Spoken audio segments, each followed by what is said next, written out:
Chairman Landhi town عبدالجمیل Khan نے کہا ہے کہ لانڈی ٹاؤن میں سیوریج کے 100% مسائل تھے۔ ہم نے کوشش کر کے اب تک 70% سے زائد سیوریج کے مسائل پر قابو پا لیا ہے۔ مزید بھی کام ابھی باقی ہے، لیکن ہماری کوشش ہے کہ ہم لانڈی ٹاؤن میں سیوریج جیسے ایک بھیانک مسائل کا جو ہم شکار ہے اس سے ہم نجات حاصل کر سکیں، کیوں یہی انفراسٹرکچر کی تباہی کا باعث بنتا ہے، اور عوام کو بہتر سہولیات جہاں میسر آ سکے اس کے لیے عملی طور پر مانیٹرنگ بھی کر رہے ہیں۔ ان خیالات کا اظہار چیئرمین لانڈی ٹاؤن عبدالجمیل خان نے Landhi union council 6 area 1D میں سیوریج لائن ڈالنے کے کام کا جائزہ لیتے ہوئے کیا۔ اس موقع پر یونین کونسل کے چیئرمین اسرار اور ناظم جماعت اسلامی لانڈی عبدالرحمان بھی موجود تھے۔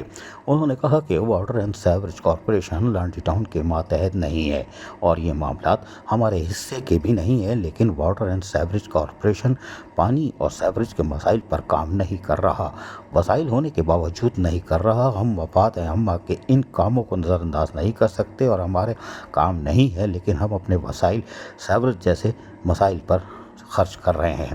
ہم نے کہا تھا کہ اختیارات سے بڑھ کر کام کریں گے اور کوشش کریں گے، لیکن ہم لانڈی کے عوام گواہ ہیں کہ ہم اختیارات سے بڑھ کر کام کر رہے ہیں، اور یقینی طور پر اگر water and sewerage corporation towns کے ماتحت کیا جائے تو ان مسائل کو حل کرنا اور ان پر قابو پانا آسان ہو جائے گا۔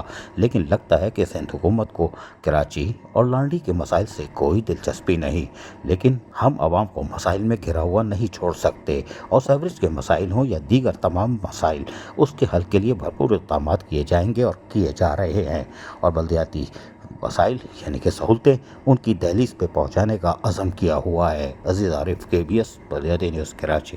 ایسی ہی خوبصورت ویڈیوز فیوچر میں حاصل کرنے کے لیے ریڈ بٹن پر کلک کر کے اور بیل آئیکن کو پریس کر کے ہم سب کے سبسکرائبر بننا مت بھولیے۔